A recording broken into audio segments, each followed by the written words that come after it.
शं वरुणः शन्नो भवत्वर्यमा शन्न इन्द्रो बृहस्पतिः शन्नो विष्णुरुक्रमः ॐ शान्ति शान्ति शान्तिः।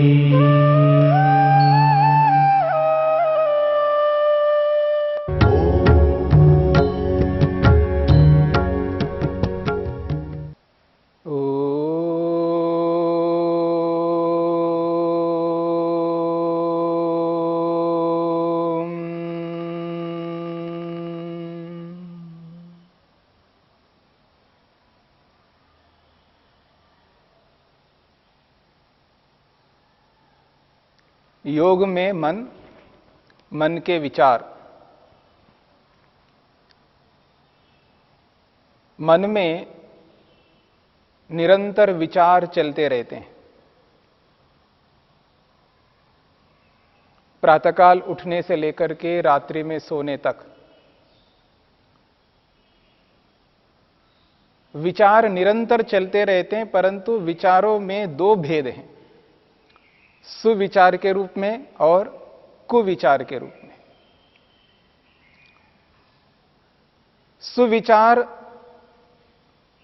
सुख देने वाले होते हैं और कुविचार दुख देने वाले होते हैं। मन में जैसे ही विचार हमने किया, एक विचार किया यह व्यक्ति बहुत अच्छा है, ऐसा विचार मन में किया, विचार करते ही उस विचार का एक छाप मन पर पड़ता है, वो अंकित होता है, मुद्रित होता है। दूसरा विचार किया, तीसरा विचार किया, अनगिनत विचार करेंगे, गणना नहीं कर सकते हम, इतने विचार करेंगे, तो उतने विचारों के संस्कार मन में पड़ते हैं। और वो जो संस्कार है निरंतर पड़ते आ रहे हैं मन पर। जब से सृष्टि बनी है, इस धरती पर जब से मनुष्य आया है, तब से लेकर आज तक मन वही रहता है। शरीर बदलते रहते हैं, इंद्रियां वही रहती हैं, इंद्रियां भी वही हैं, मन भी वही है, अहंकार महतत्व रूपी बुद्धि भी वो ही है, जिसे हम सूक्ष्म शरीर के नाम से कहते हैं। महतत्व यानी बुद्धि, अहंकार, मन, ज्ञानेन्द्रियां, कर्मेंद्रियां, तन्मात्राएं, 18 तत्वों का सूक्ष्म शरीर कहलाता है। यानी ऐसे साधन जिन साधनों को अपना करके आत्मा सुखी होता है। ये साधन निर्णय करने में, स्वयं की अनुभूति करने में, विचार करने में, अलग अलग विषयों को ग्रहण करने में साधन बने हुए हैं। और ये साधन जब से सृष्टि बनी है तब से लेकर जब तक सृष्टि बिगड़ेगी नहीं, प्रलय नहीं होगा, तब तक यही साधन रहेंगे। शरीर, ये जो स्थूल शरीर है, ये बदलता रहेगा। तो तब से लेकर के मन वही है,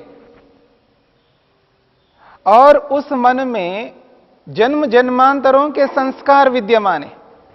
अच्छे के संस्कार है और बुरे के संस्कार है। महर्षि वेदव्यास कहते हैं, तथा जातीयकाः संस्कारा वृत्तिभिरेव क्रियन्ते, वृत्तिभिरेव क्रियन्ते। जैसी जैसी वृत्तियां, यानी जैसे जैसे विचार हम मन में उत्पन्न करते रहते हैं, उन विचारों के अनुरूप, तथा जातीय का, उन्हीं विचारों के अनुरूप संस्कार बनते जाएंगे। अब वो संस्कार इतने हैं, जैसे आजकल हार्ड डिस्क में पता नहीं कितना डाटा उसके अंदर स्टोर करके रखते हैं। बहुत सूक्ष्म से सूक्ष्म चिप के रूप में उसमें पता नहीं कितना डाटा उसमें सेव करके रखते हैं, सुरक्षित करके रखते हैं। और इनको बनाने वाले मनुष्य हैं। और जिस परमात्मा ने जिस मन को बनाया है वो मन कितना सूक्ष्म है, अणुस्वरूप है, और उसमें पता नहीं कितना डाटा है।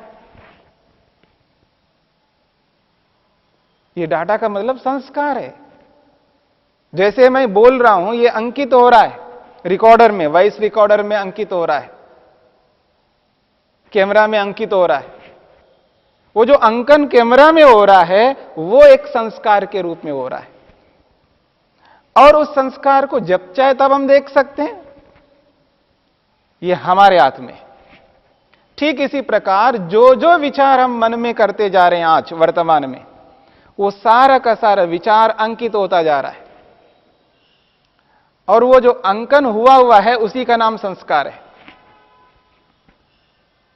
अब ये संस्कार कब उभर के आ जाते हैं, यह हमारे नियंत्रण में नहीं है।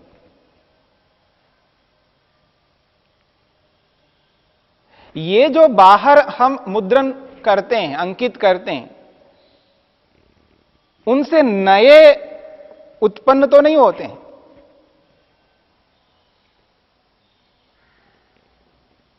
हां, उसका कॉपी हम कर सकते हैं, वहां कोई चेतन तत्व नहीं उत्पन्न करने वाला, पर यहां हम चेतन हैं। हम अपनी इच्छा से उन संस्कारों को उभार करके उस संस्कार से फिर नई वृत्ति उत्पन्न कर लेते हैं, नया विचार उत्पन्न कर लेते हैं, उस संस्कार से प्रेरित होकर के एक नया विचार पैदा कर लेते हैं।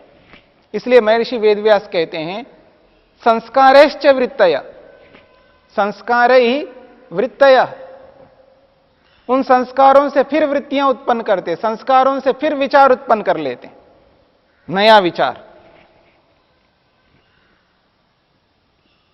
तो वृत्तियों से संस्कार, और संस्कारों से फिर वृत्तियां, वृत्तियों से संस्कार, संस्कारों से वृत्तियां, और ये निरंतर ये चक्र चलता रहेगा।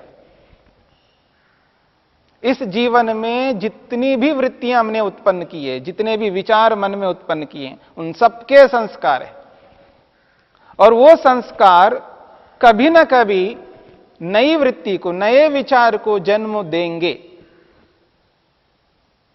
ऐसा हो नहीं सकता मन में संस्कार है और वो संस्कार कभी किसी विचार को उत्पन्न ना करे, कभी ना कभी उत्पन्न करेगा। इसलिए संस्कार बनाने से पहले जो विचार हम करते हैं, वो विचार सोच समझ करके करना होगा कि मैं क्या विचार करूं। जिस किसी भी व्यक्ति के विषय में मैं विचार करूंगा, चाहे वो व्यक्ति जड़ के रूप में हो या वो व्यक्ति चेतन के रूप में हो, यानी जो कोई भी वस्तु है उस वस्तु के बारे में मैं विचार करूंगा, वो वस्तु चेतन भी हो सकती है और जड़ भी हो सकती है, पर ऐसा विचार करूं जिससे, विचार तो करना है उस वस्तु के बारे में, विचार किए बिना मैं जी नहीं सकता, विचारों से ही जीवन चल रहा है मेरा। याद रखना, आज मैं जीवित हूं तो इन विचारों के कारण से हूं। यदि विचार नहीं करूंगा तो मैं जीवित नहीं रह सकता, विचार नहीं करूंगा तो कर्म नहीं कर सकता, कर्म नहीं करूंगा तो जीऊंगा कैसे। तो जीवन जो चल रहा है ये इन विचारों के कारण से चल रहा है। विचार किए बिना हम रह नहीं सकते। जब विचार किए बिना रह नहीं सकते हैं तो हमें यह विचार करना है कि यदि मैं सही ढंग से विचार करूंगा, उचित विचार करूंगा, न्याययुक्त विचार करूंगा, धर्मयुक्त विचार करूंगा, अहिंसा पूर्वक विचार करूंगा,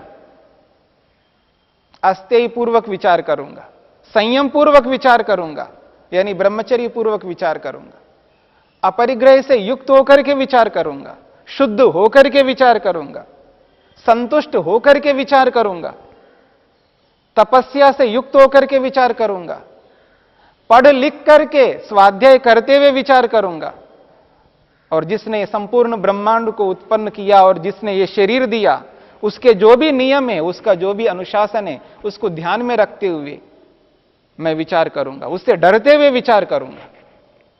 ऐसा अगर कोई व्यक्ति सोच करके इन विचारों को मन में लाकर के जब व्यक्ति विचार करता है तो उसका विचार उचित रूप में आएगा, उसी का नाम है सुविचार। जब वो सुविचार उत्पन्न होगा तो उस सुविचार का सुसंस्कार बन जाएगा, उस सुविचार का सुसंस्कार यदि मन में बन गया, अब उससे मेरे को कोई खतरा नहीं है। वो संस्कार कभी भी जागृत हो जाए, फिर नए विचार को उत्पन्न करे तो कोई खतरा नहीं है उससे। उससे मेरे कोई दुख उत्पन्न होने वाला नहीं है, क्योंकि वो सुविचार था तो सुसंस्कार है, और सुसंस्कार हमेशा सुखदायी होते हैं, सुख देने वाले होते हैं, क्योंकि अच्छा ही विचार करूंगा उन सुसंस्कारों से। लेकिन अन्यायपूर्वक, हिंसापूर्वक, असत्यपूर्वक,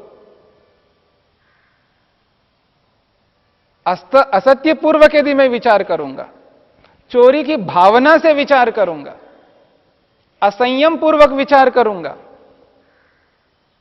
और संग्रह करता हुआ विचार करूंगा, अपवित्र अशुद्ध होकर के विचार करूंगा, असंतुष्ट होकर के विचार करूंगा, बिना तपस्या किए हुए विचार करूंगा, बिना पढ़े लिखे विचार करूंगा, अनुशासन को ध्यान में न रखते हुए विचार करूंगा, तो वो विचार निश्चित रूप से ऐसे संस्कार को उत्पन्न करेगा जिसे कुसंस्कार कहा जाएगा। और वो जो कुसंस्कार मेरे मन में है तो निश्चित रूप से कभी ना कभी उभरेगा और खतरा है, क्योंकि उस संस्कार से दुख मिलेगा, मेरे को सुख नहीं मिल सकता। तो वृत्तियों से यानी विचारों से संस्कार बन रहे हैं और उन संस्कारों से वापस वृत्तियां, विचार उत्पन्न हो रहे हैं, और यह श्रृंखला निरंतर चलती रहेगी, इसको रोक नहीं सकते हम। इसलिए जन्म जन्मांतरों से ये जो निरंतर श्रृंखला चल रही है, इसको चक्र कहा है। वृत्ति संस्कार चक्रम, महर्षि वेदव्यास कहते हैं, यह वृत्ति संस्कार चक्रम, वृत्ति और संस्कारों वाला चक्र है। और चक्र गोल होता है, उसका अंत नहीं होता है। जिधर भी देखो गोलाई में दिखाई देगा, बीच में कोई गैप नहीं है, कोई छेद नहीं है उसमें, वो रुकने वाला नहीं, निरंतर उसका क्रम चलता रहेगा।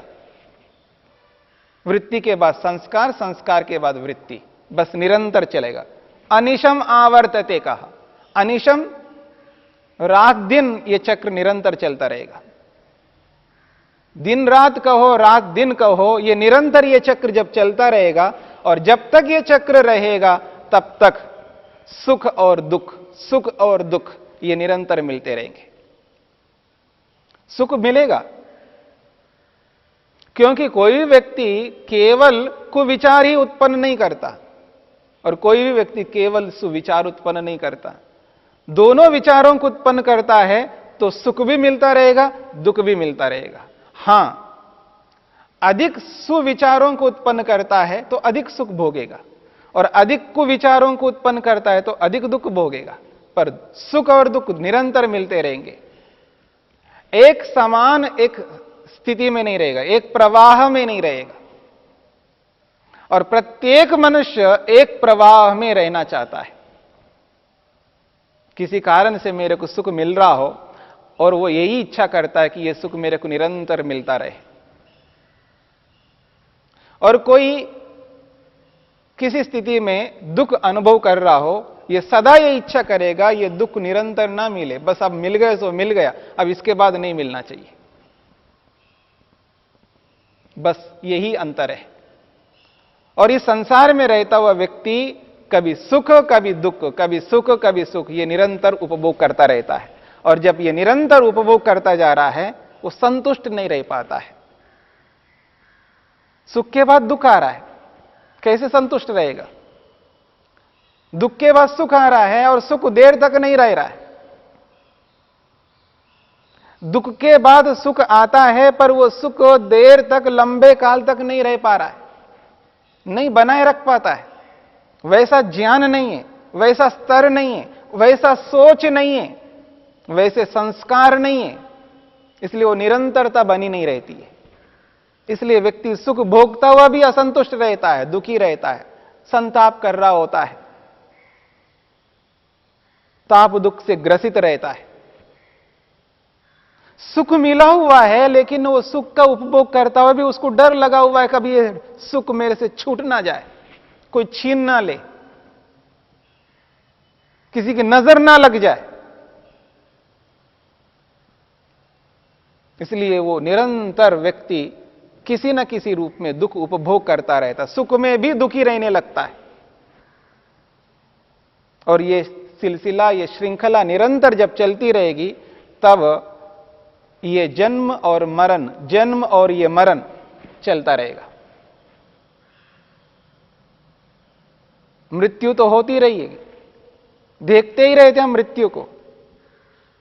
मेरी भी मृत्यु हो जाएगी, फिर जन्म हो जाएगा, फिर मृत्यु हो जाएगी। बस ये जन्म मरण रूपी चक्र भी निरंतर चलता रहेगा। सुविचार और कुविचार जब तक रहेंगे, तब तक सुसंस्कार और कुसंस्कार भी रहेंगे, और जब तक ये दोनों रहेंगे, तो तब तक ये जन्म और मृत्यु भी निरंतर चलती रहेगी। बस इसी चक्र में हम पिसते रहते हैं, इसी चक्र में परेशान होते रहते हैं, शोकग्रस्त होते रहते हैं। इससे ऊपर उभरना है, इससे ऊपर उठना है, तो योग को, योगाभ्यास को स्वीकार करना पड़ेगा।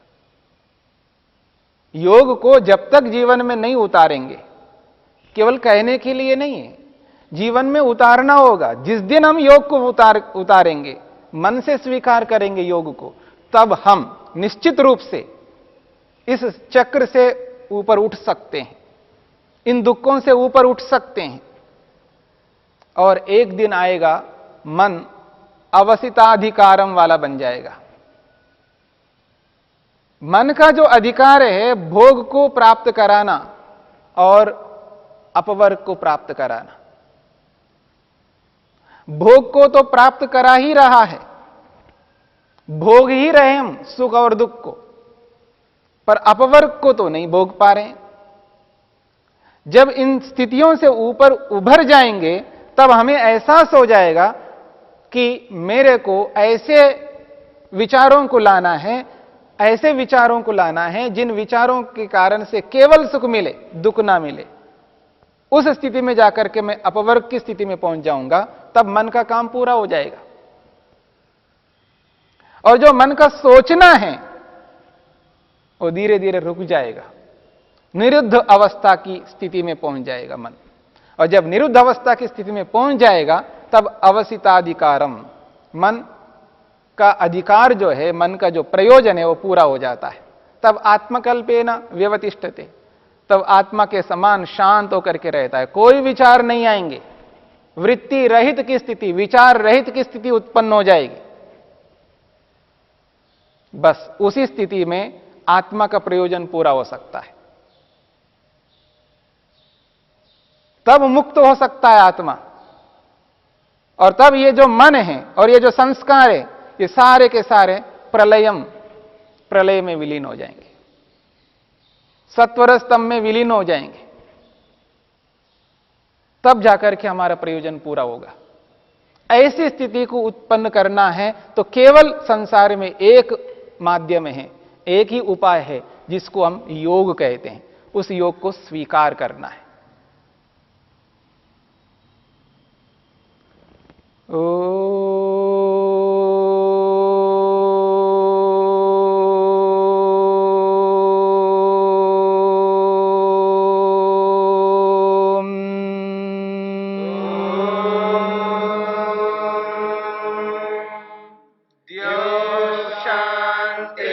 शांतिरंतरिक्षं शांतिर्पृथिवी शांतिरापः शांतिरोषधयः शांतिः वनस्पतयः शांतिर्विश्वे देवा शांतिर्ब्रह्म शांति सर्वं शांति शांतिरेव शांति शांति